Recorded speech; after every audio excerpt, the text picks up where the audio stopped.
What do you think? Or what did you think of the High Evolutionary? Okay, so I understand when it comes to these one-off, more or less one-off movies. You can't have a big bad that's too big to be defeated in one movie. But I feel like he went from okay, I feel like he could have been a much bigger and badder villain than he was. But the Mm-hmm. way that they kind of developed him throughout the movie, they made him very lackluster, and it's like, well, that's kind of how it's been with most of them. Like most Marvel movies are like that. Like they follow the very same formula that every superhero movie follows, and it's not like people don't love them. It's just they follow the same formula. It's where the hero has a conflict, confronts the conflict, gets beaten by it, and then rises above it to win. It's the Mm-hmm. same thing over and over again. Obviously, you can even look that in like Infinity War. They lost at the end of it, but Infinity War was not the end of the story. Endgame was, and Mm-hmm. but it still had a little bit different elements to it. Like it's still they won in the end, but at a cost. And I think that was one good thing that Endgame and Infinity War had going for it. To make it different. But since then, they've been doing essentially the same kind of a plot where it's like, you get beaten down, but you know what, you rise above it, and then you beat the enemy. And it's like you can't have good villains when you do that because, so So he seemed here's a what. lot more powerful starting out, and then he Yes, kind of dropped off as the movie went on when they had to beat him. they beat him way too easily, in my opinion. Yeah, For the way kind they of like hyped for the way they Khan. hyped him up. Kind of like Khan and yeah, kind of like Khan and not Khan, Kang and Ant-Man. Like they beat him way too easily. Mm-hmm. So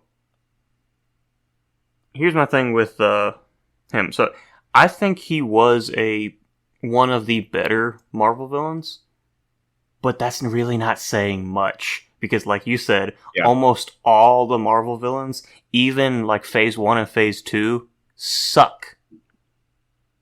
Like Yeah. it's like, and that's one of the biggest criticisms of the MCU is their villains are terrible, and like Mm-hmm.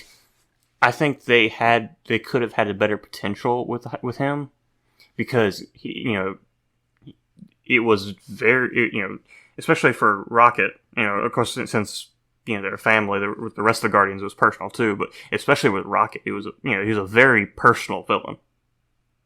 Mm-hmm. Yeah. So And I I think liked that aspect of it, yeah, I think but they that was did a about it. good job. I think they did a good job with that, but you're right, they did kind of build him up to be nothing, pretty much. Like Mm-hmm. he was Yeah. in the first couple scenes where we actually see him use his like gravity power or whatever it was. He seems like unstoppable, Mm-hmm. and Yeah. then Like the okay. guard that okay, I did like that scene where the Guardians fight him, but it ended way Oh too yeah, that quickly. was good. It ended way too quickly. That was a good scene, and I think the reason it was a good scene was because of the emotion behind it with Rocket. But Yeah. and his line. I think I obviously I've seen this movie once, and I tried to analyze it as much as I could that one time through while also enjoying it. But I think his line was like, I'm not whatever. The guy he was listing off his number. He's like, my name's Rocket, and he drops down. It's like Rocket Raccoon or whatever. Like it was like chilling moment, whatever, and like Mm. cool. He shoots him, and then the rest of them come in and like just beat him down, and then Gamora just stabs him. With the ruthless assassin that she was trained to be, and the killer she was trained to be. And it's like, okay, I'm okay with that. Like I'm okay with all that aspect of it. But at the same time, with how powerful you showed him to be, is this really how he's going to go out? Mm.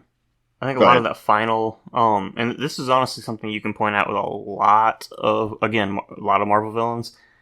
I think with that final fight scene, it should have been more one-on-one Guardians and High Evolutionary than the his army against all the other people in Nowhere. I mean I liked this. I liked those scenes. Those scenes were cool, but again, I think we should have seen more of the one-on-one kind of fight scenes with the High Evolutionary, because and that's another thing. Like with Marvel villains, why does every villain need an army? Why can't you have a villain that's powerful enough? Like, why can't you have a villain that's powerful enough to fight the entire Avengers single-handedly? Yeah. Even Thanos had an army. Like, Yeah. And Thanos could have fought in the Avengers single-handedly. The obviously the reason behind it is because, if they show the Avengers getting beaten down too much, or the Guardians of the Galaxy getting beaten down too much, then it's like, how are they going to overcome this? Well, we can come up with a reason, but no one's going to like it. Well, then, so their answer is, we can have a lot more action with minions and armies getting fought off, and then, to save the big bad for a little bit later. And it's like, well, yeah, you can do that.